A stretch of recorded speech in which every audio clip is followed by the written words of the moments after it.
Assalamualaikum warahmatullahi wabarakatuh. Alhamdulillahi rabbil alamin. Wa bihi nasta'inu ala umuri dunya waddin. Ashhadu an la ilaha illallah wahdahu la syarika lah. Wa ashhadu anna Muhammadan abduhu wa rasuluh. Allahumma salli wa sallim wa barik ala nabiyyina Muhammad wa ala alihi wa ashabihi ajma'in. Rabbi shrah li sadri wa yassir li amri wahlul 'uqdatam min lisani yafqahu qawli. Amma ba'du. Bapak-bapak, ibu-ibu, jamaah kuliah subuh yang dirahmati Allah. Alhamdulillahirabbil alamin. Kita bersyukur pada Allah. Pada hari ini Allah Subhanahu wa taala telah memberikan kenikmatan pada kita yang kalau dalam bahasa hadis itu disebutkan, bila sudah berkumpul yang namanya rasa aman, nyaman, lalu diberikan kesehatan oleh Allah, lalu diberikan rezeki yang cukup hari ini untuk bisa kita makan, maka itu seolah-olah Allah sudah memberikan kepada kita dunia. Man asbaha minkum aminan fi sirbihi mu'afan fi jasadihi indahu qutu yaumihi faka'annama hizat lahud dunya. Itu sabda Rasulullah sallallahu alaihi wasallam.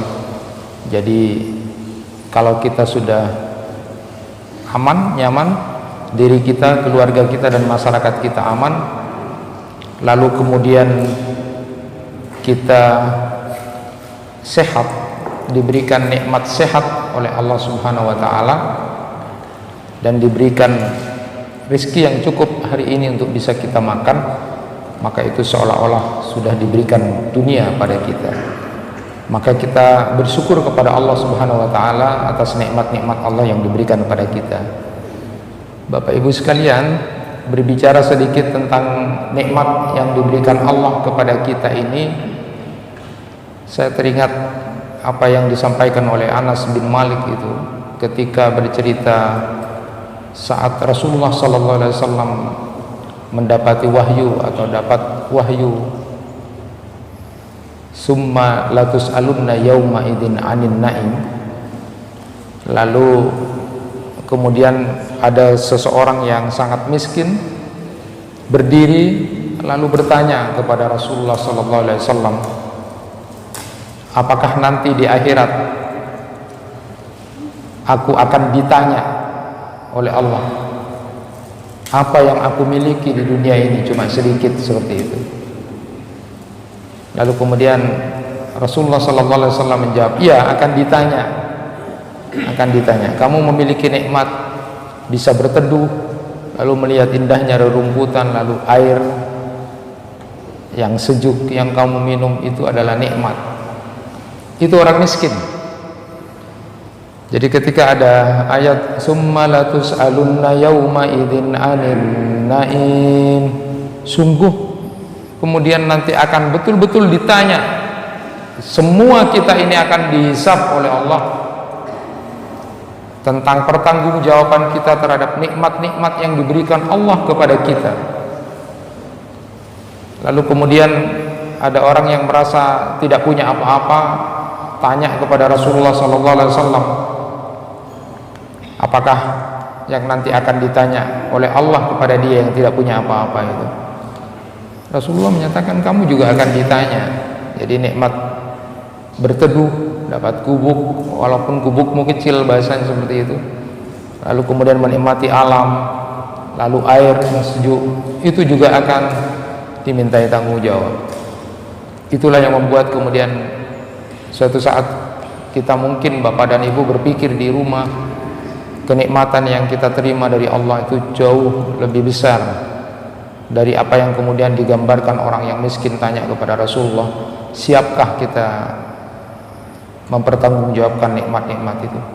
Berapa kali kita sudah merasakan leganya minum air ketika dalam keadaan kehausan, panas siang hari. Berapa kali kita merasakan nikmat makan, nikmat berpakaian yang jauh melebihi yang lain, dan itu akan dihisab oleh Allah. Nah, nikmat-nikmat itu semuanya nanti akan ditanya oleh Allah Subhanahu wa taala. Ma'asyiral muslimin rahimakumullah, maka jangan pernah kemudian kita menjadi orang yang lalai, karena kelalaian itu nanti memang akan membuat penyesalan ketika kita sudah meninggal dunia atau sudah mati. Syekh Sami Al-Musaitiri itu menyatakan begini, orang yang tidur tidak akan sadar bahwa dia sedang bermimpi sebelum dia bangun dari tidurnya. Jadi orang yang tidur bermimpi, dia tidak sadar sedang bermimpi, kecuali kalau dia sudah bangun dari tidurnya. Sama juga, manusia itu banyak yang tidak sadar bahwa dirinya itu lalai, tidak memanfaatkan waktu yang ada yang diberikan Allah kepada dirinya, baru akan sadar bahwa dia lalai kalau sudah mati, kalau sudah hidup di alam lain, lalu kemudian meminta kepada Allah untuk dikembalikan ke dunia dan akan memanfaatkan waktu dengan sebenar-benarnya. Itulah yang disampaikan oleh Sami Al-Musaitiri. Mudah-mudahan kita tidak termasuk orang-orang yang lalai atau orang-orang yang kemudian tidak memanfaatkan waktu dengan sebaik-baiknya. Maka penting apa yang diingatkan oleh Ibnu Hajar Al-Asqalani itu, ketika kita berada di situasi semacam ini, beliau menyampaikan begini: min fawaidil waba wa ta'in taksirul amal wa tahsinul amal wal yaqdah minal ghaflah wa tazawud lirrihlah. Katanya Ibnu Hajar Al-Asqalani itu, beliau menyatakan salah satu di antara bagian-bagian manfaat atau faedah yang muncul ketika ada wabah, ketika ada taun, dalam keadaan suasana seperti sekarang ini, maka itu akan memperpendek angan-angan kita, lalu kemudian akan memperbaiki amal-amal kita, lalu kemudian membangunkan kita dari kelalaian, lalu kemudian mempersiapkan diri pada sebuah perjalanan yang sangat penting. Jadi keadaan dan kondisi semacam ini sesungguhnya harusnya memang betul-betul memberikan sebuah perubahan besar buat kita. Perubahan besar apa? Pendekkan angan-angan, lalu kemudian perbaiki amal-amal kita semampang masih diberi kesempatan oleh Allah, lalu kemudian jangan sampai kita menjadi orang yang lalai atau menyia-nyiakan waktu, lalu kemudian persiapkanlah, hitung-hitunglah sangu kita untuk sebuah perjalanan besar atau sebuah perjalanan panjang buat kita nantinya. Ma'asyiral muslimin rahimakumullah, saat ini kita akan melanjutkan kaidah yang disampaikan oleh Syekh Al-Muqbil dalam Qawaidul Qur'aniyahnya, yaitu tentang wahfadhu aimanakum, maka jagalah sumpah-sumpah kamu.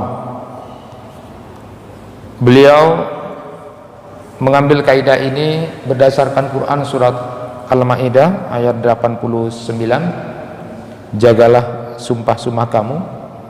Yang beliau terangkan secara singkat, beliau sebutkan yang pertama, bagaimana kita menjaga sumpah. Bagaimana kita menjaga sumpah? Pertama, jaga diri kita ini untuk tidak bersumpah dusta atas nama Allah, karena itu tidak main-main. Kita bisa melihat tidak sedikit orang yang mudah sekali bersumpah atas nama Allah. Bersumpah atas nama Allah. Jangan bersumpah dusta atas nama Allah. Yang kedua, kata beliau, ayat ini memberikan penerangan kepada kita untuk tidak sering-sering bersumpah, atau tidak kemudian sedikit-sedikit sumpah. Dan yang ketiga, kata beliau, bahwa ayat ini menerangkan kepada kita yang bisa dijadikan kaidah dalam keseharian kita, janganlah kita menyalahi sumpah kita. Jadi kalau sudah kadung bersumpah, jangan kemudian menyalahi sumpah kita, kecuali nanti akan diterangkan kapan kita harus merubah sumpah itu. apa itu sumpah, lalu bagaimana posisi sumpah itu, lalu kapan kita bersumpah, dan bagaimana juga contoh-contoh sumpah itu. Bapak dan Ibu yang dirahmati Allah, saya ingin memulai kajian ini dengan menyampaikan cerita penting tentang sumpah itu. Ada sahabat bernama Abdullah bin Rawahah itu, suatu saat dia terlibat konflik perselisihan, bertengkar dengan kerabatnya juga, familinya juga, bernama Bashir bin Nu'man. Dari pertengkaran atau konflik antara Abdullah bin Rawaha dengan Bashir bin Nu'man ini, kemudian Abdullah bin Rawaha ini bersumpah. Dia bersumpah begini, pokoknya saya tidak akan lagi bicara sama Bashir itu. Saya tidak mau datang lagi ke rumahnya. Demi Allah, saya bersumpah tidak lagi akan bicara sama dia, tidak akan lagi datang ke rumahnya. Orang namanya bertengkar itu ya, konflik. Ada perseteruan antara Abdullah bin Rawah dan Bashir bin Nu'man, salah satu kerabatnya. Lalu sumpah begitu. Ya, lalu lambat laun dinasihati oleh orang-orang, kamu kok sumpah seperti itu gitu kan? Itu kan tidak baik gitu. Banyak nasihat lah, intinya jangan memutus silaturahim. Tetapi kemudian Abdullah bin Rawaha ini kemudian mengatakan, gimana ya, aku sudah kadung sumpah itu, kadung sumpah untuk tidak bicara sama dia, kadung sumpah untuk tidak datang ke rumahnya dia. Lalu kemudian Allah Subhanahu wa taala menurunkan ayat 224 Quran surat Al-Baqarah, A'udzubillahi minasyaitonir rajim, wala taj'alullaha urdatan liaymanakum an tabarru wa tattaqu wa tuslihu bainan nas wallahu sami'un alim. Itulah asbabun nuzul dari ayat ini.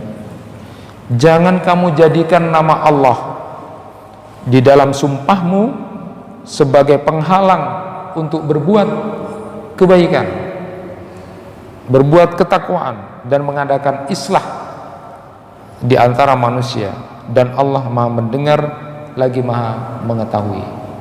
Nah, sebabun nuzul dari ayat ini menjadi penting buat kita pahami bahwa sumpah juga bisa kita kemudian tebus atau kita langgar, tapi nanti kita akan bahas. Kalau ada sesuatu yang lebih baik dari sumpah kita, maka kita boleh untuk melanggar atau menebus itu.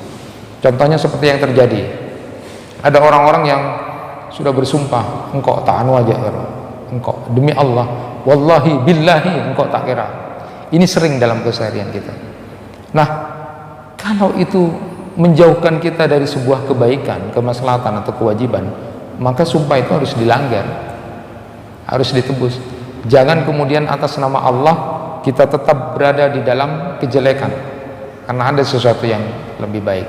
Termasuk tadi, dia sudah bersumpah untuk tidak bicara sama saudaranya, dia bersumpah untuk tidak datang ke rumahnya karena bertengkar, tapi itu memutus silaturahim dan itu tidak baik.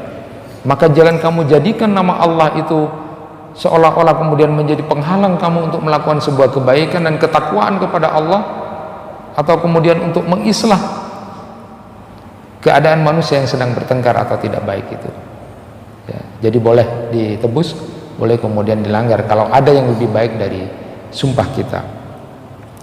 Bapak dan Ibu yang dirahmati Allah, sumpah di dalam bahasa Arab itu adalah al-aiman. Al-aiman jamak dari al-yamin yang artinya adalah tangan kanan. Sumpah itu adalah ucapan untuk menguatkan satu pernyataan atau statement kita atau estimasi kita dengan menjadikan Allah sebagai jaminan dari ucapan pernyataan yang kita ucapkan. Jadi biasanya diucapkan dengan wallahi, billahi, atau tallahi, itu sumpah. Ada hal yang menarik, Allah tidak senang, Allah mencela orang yang suka bersumpah Di dalam Quran surat Al-Qalam ayat 10, A'udzubillahi minasyaitonirrajim, wala tuti' kulla hallafim mahin. Jangan kamu taat, jangan kamu ngikutin orang yang kerjaannya sedikit-sedikit sumpah. Jadi halaf itu sedikit-sedikit sumpah, sedikit-sedikit sumpah. Ada orang yang begitu. Billahi, hanya persoalan kecil, billahi, wallahi.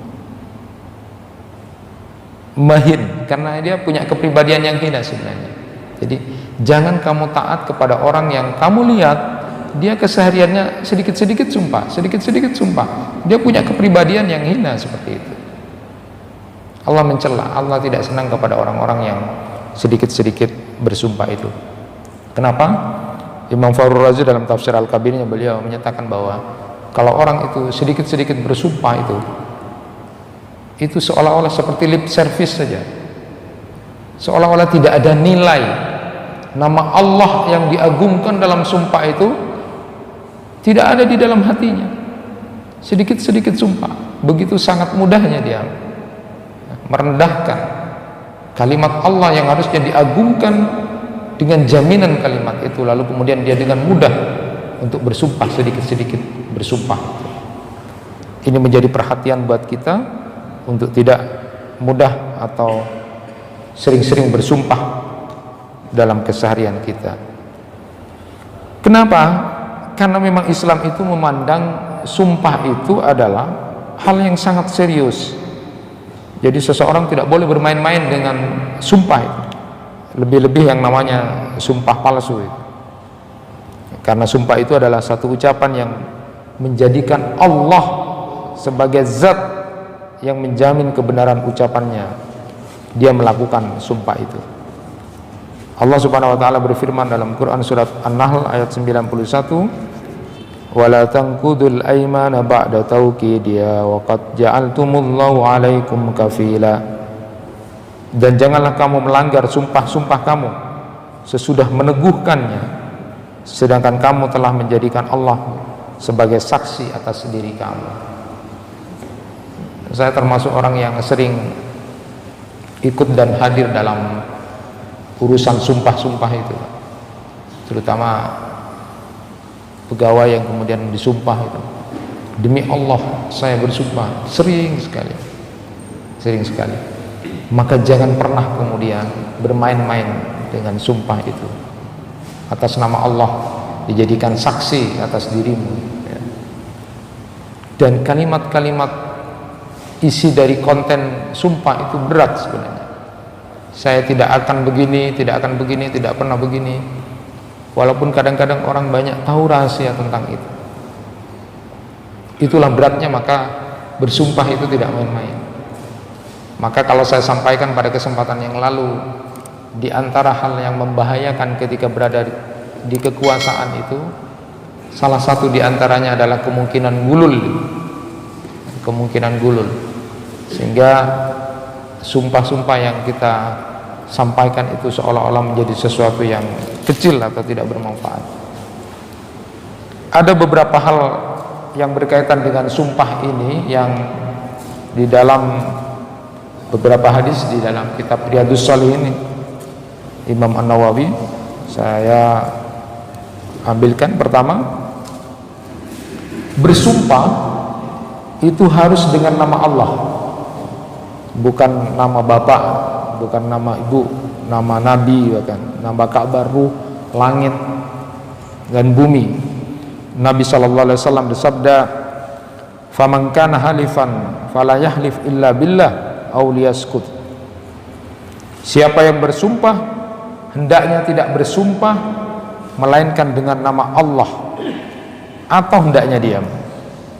Atau ada hadis yang lebih spesifik yang kemudian ditulis di kitab Riyadhus Shalihin Imam An-Nawawi itu, man halafa faqala inni bari'um minal Islam fa in kana kadziban fa huwa kama qala wa in kana shadikan fala yarji ilal Islam bisaliman. Ini penting buat kita. Siapa orang yang kemudian dia mengatakan sesungguhnya aku sudah keluar dari Islam, ya, keluar dari Islam, berlepas diri dari Islam, jika dia berdusta dengan sumpahnya itu, maka dia akan keluar dari Islam sebagaimana yang dia katakan. Tapi kalau dia jujur, maka dia tidak akan kembali ke dalam agama Islam dengan selamat. Ini penting. Kita kadang-kadang sering keluar dari Islam kok. Engkau keluar dari Islam meleceh. Engkau meleceh keluar dari Islam. Orang yang bersumpah dengan kalimat seperti ini, maka kalau dia dusta,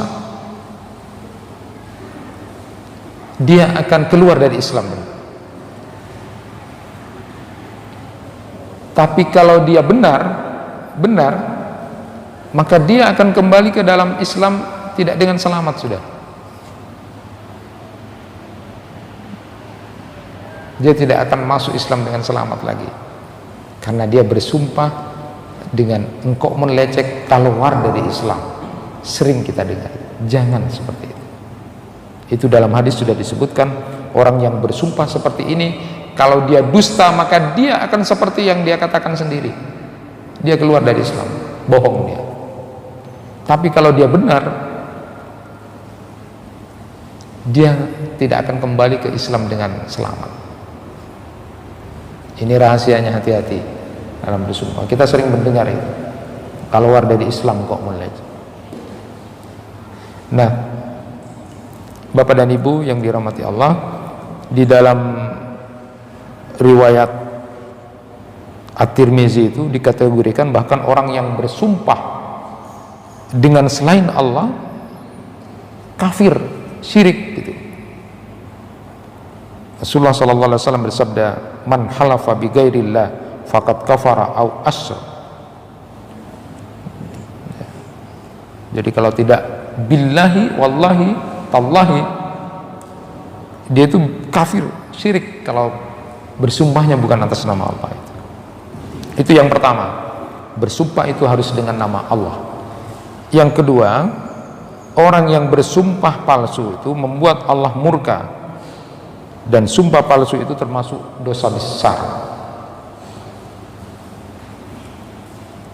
Man halafa ala mali imri'in bi ghairi haqqihi laqiyallahu wa huwa alaihi ghadban.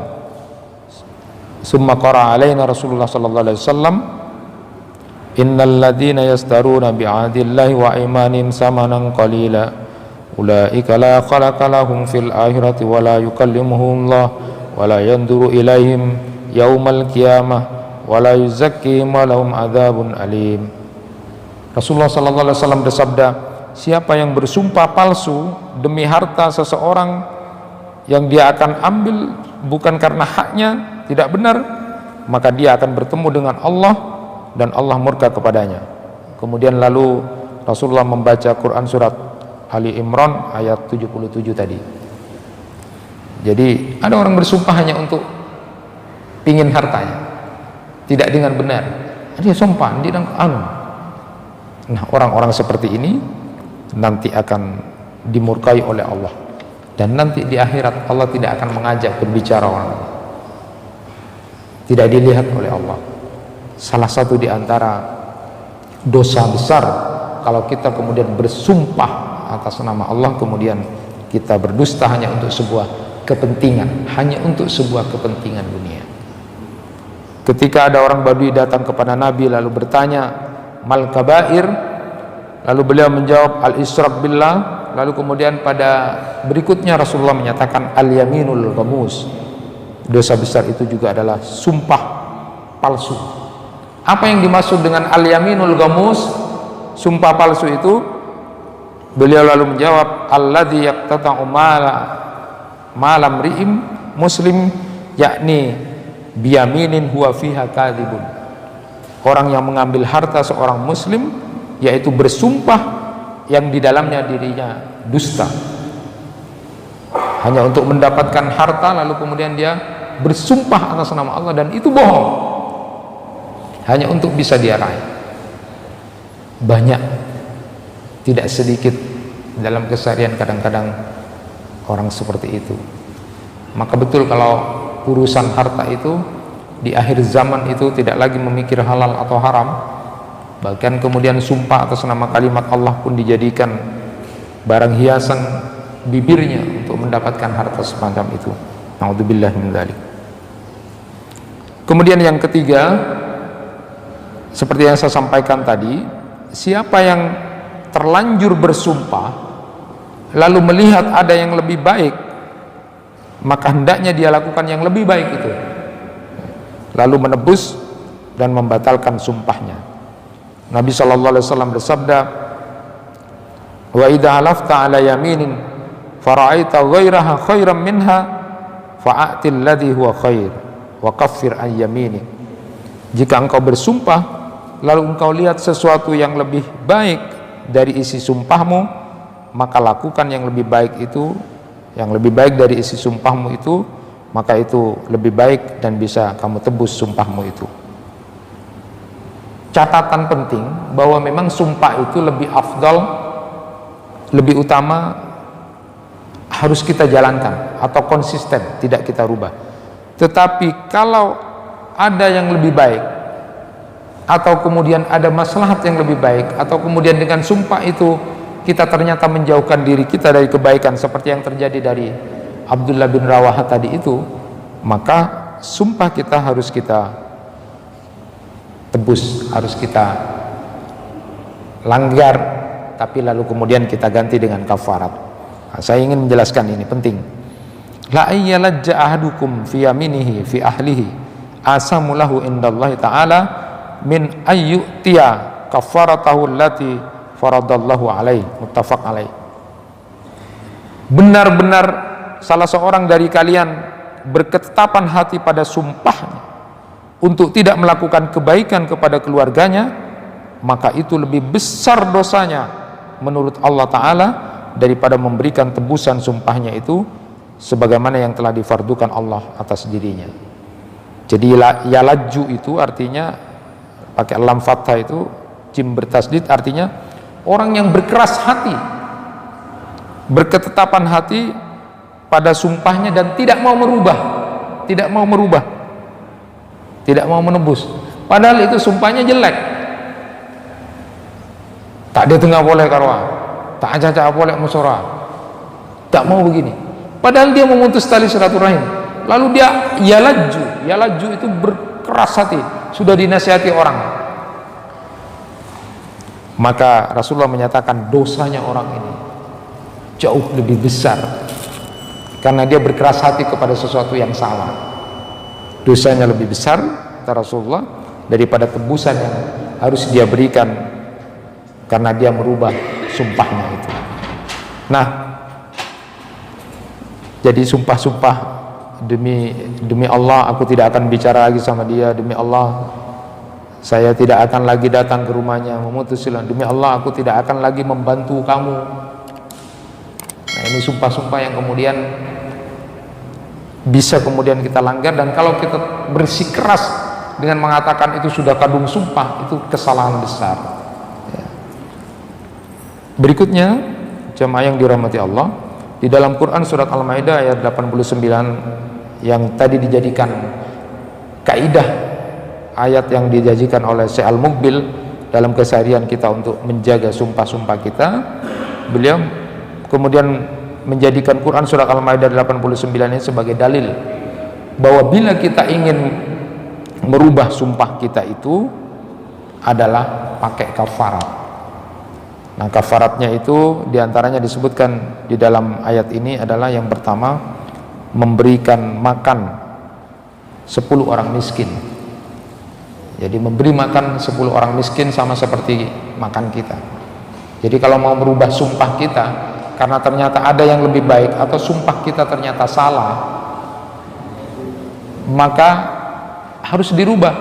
Jangan keras hati untuk tidak merubah itu, tetapi membayar kafarat.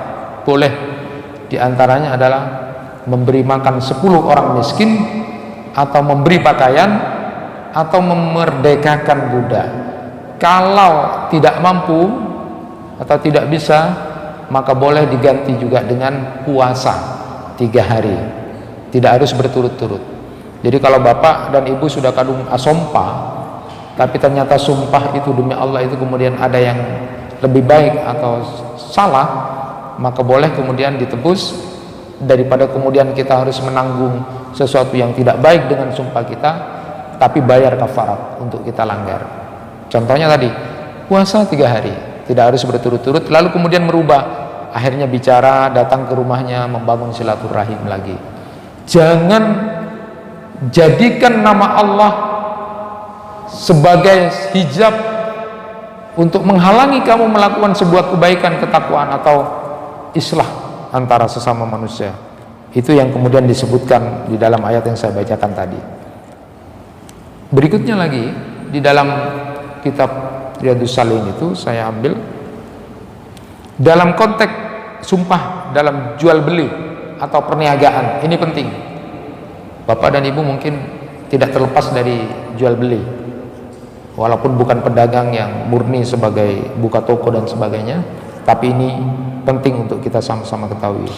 Rasulullah sallallahu alaihi wasallam bersabda, "Iyyakum wa kasratul halif fil bai' fa innahu yunaffiku summa yamhaqu." Jauhi oleh kalian bersumpah atau banyak sumpah dalam jual beli, karena yang demikian itu mempercepat terjualnya barang namun menghapus berkah hasil usahanya. Jadi ada yamhaq, ada yunafiku dan yamhaku. Jadi ketika jual beli jangan suka sumpah. Sumpah, demi Allah engkau milih 100.000 dah. Demi Allah, billahi. Dalam jual beli kata Rasulullah, jangan banyak bersumpah, karena itu memang akan cepat terjualnya untuk meyakinkan pembeli mungkin, tapi tidak akan berkah. Yamhaq, yunafik, kamu bersumpah untuk mempercepat proses penjualan, meyakinkan, sumpah demi Allah, billahi. Kalau billahi kok meleh 100.000 ya, itu kalau benar cepat, tapi tidak akan berkah hasil keuntungannya. Apalagi bohong, dia beli 80.000 tapi asompa 100.000 kok meleh. Dia sudah melakukan 2 kesalahan besar.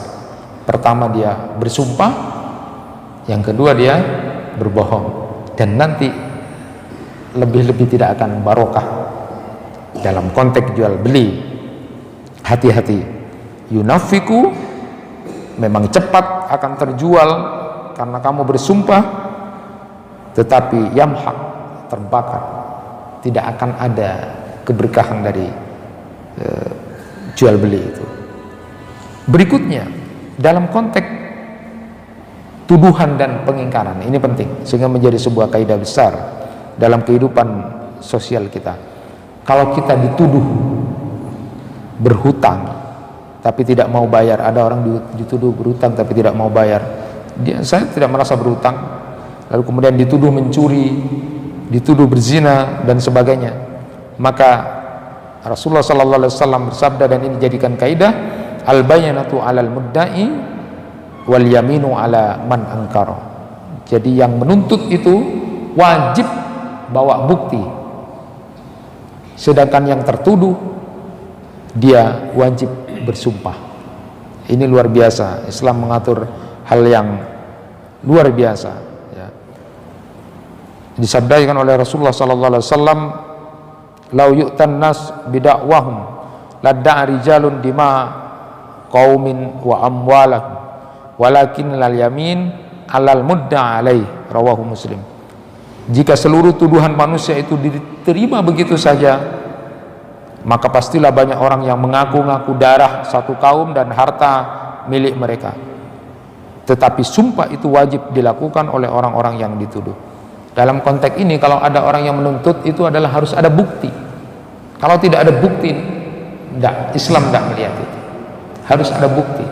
Nah, bagi orang yang tertuduh atau menjadi objek, maka dia harus bersumpah yang dituduh.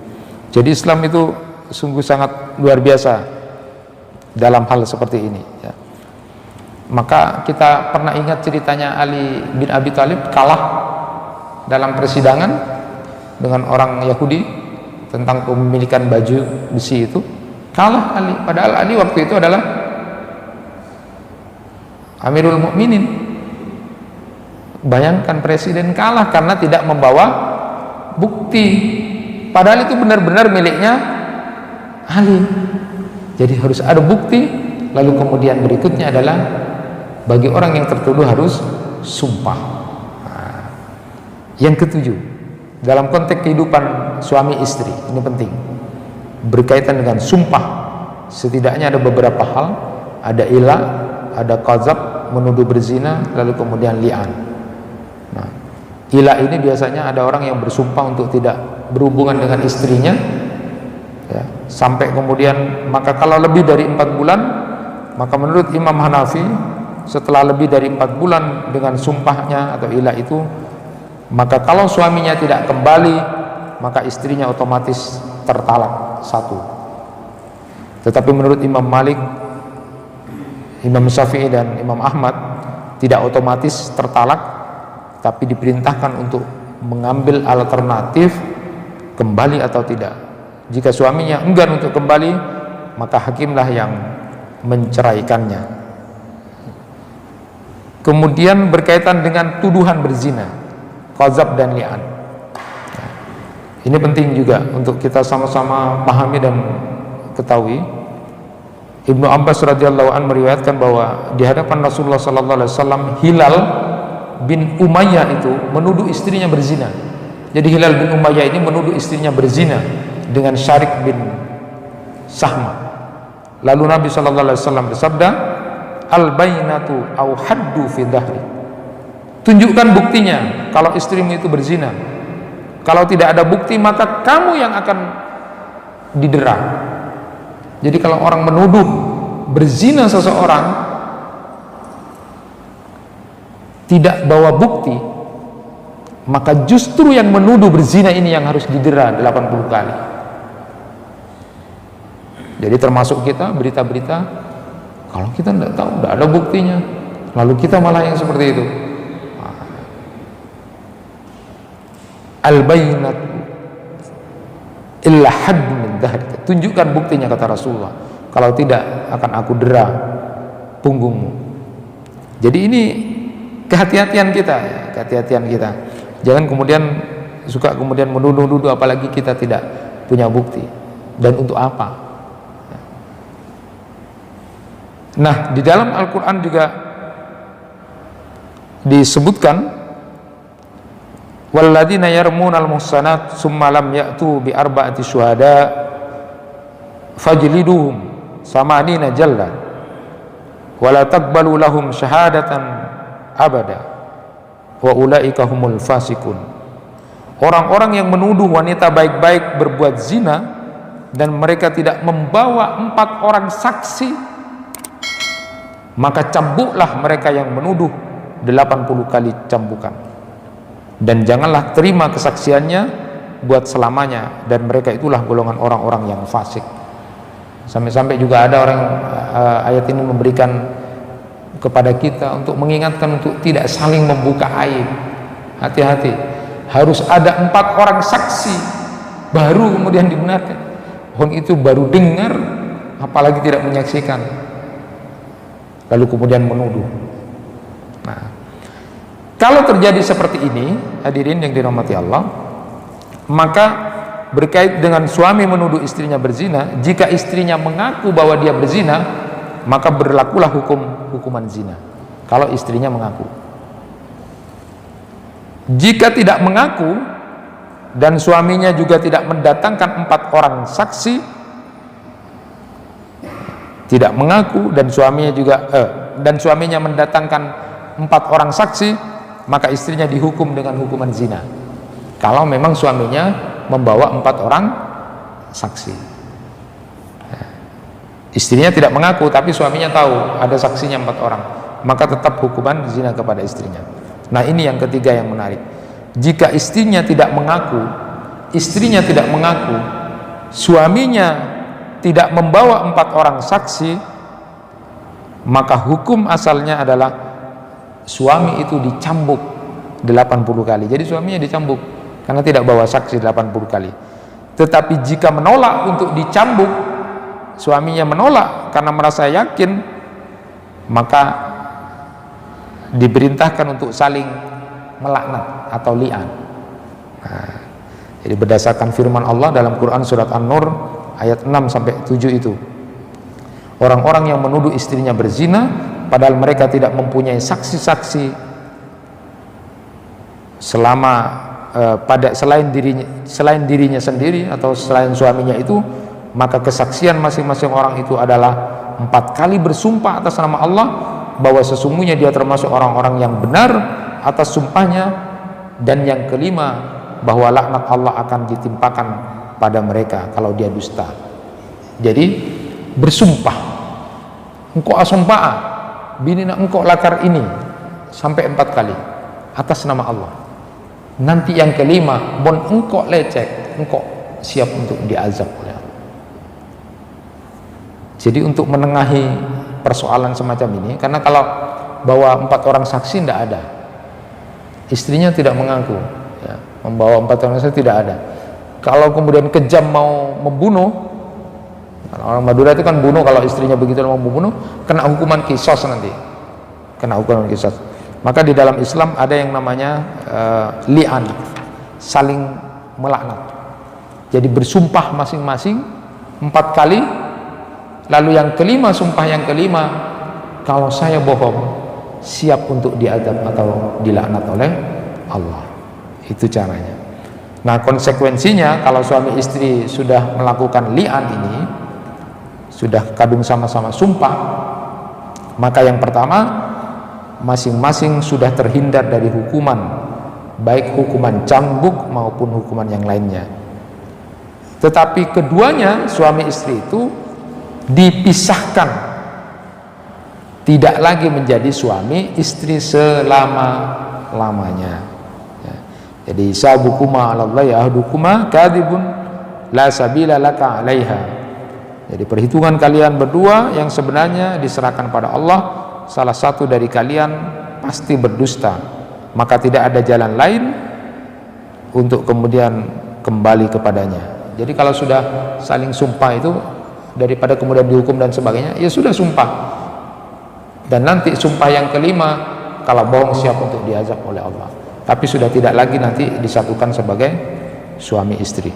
Suami yang telah menjalani sumpah laknat ini tidak berhak untuk mengambil apapun dari harta yang telah diberikan kepada istrinya. Nah, jika anaknya nanti lahir karena suaminya telah mendustainya, maka anak itu tidak dinasabkan kepada ayahnya tapi kepada ibunya, dan ayahnya tidak mengakui. Kesimpulannya pada kaidah tentang jagalah sumpah-sumpahmu ini, pertama, kita dilarang menjadi tukang sumpah, mudah untuk mengeluarkan kata-kata sumpah, karena kata-kata sumpah itu sakral. Jadi jangan mudah mengeluarkan sumpah demi Allah. Bahkan tadi dalam jual beli, dalam halal, jangan mudah, karena orang-orang seperti itu berarti punya kepribadian yang hina. Yang kedua, kita dilarang bersumpah untuk tidak mengerjakan satu kebajikan, ketakwaan dan islah bainan nas. Jadi kalau kita kemudian bersumpah tapi sumpah itu ternyata melanggar kewajiban atau bertentangan dengan keadaan keseharian kita, maka kemudian boleh kita tembus dan kita langgar.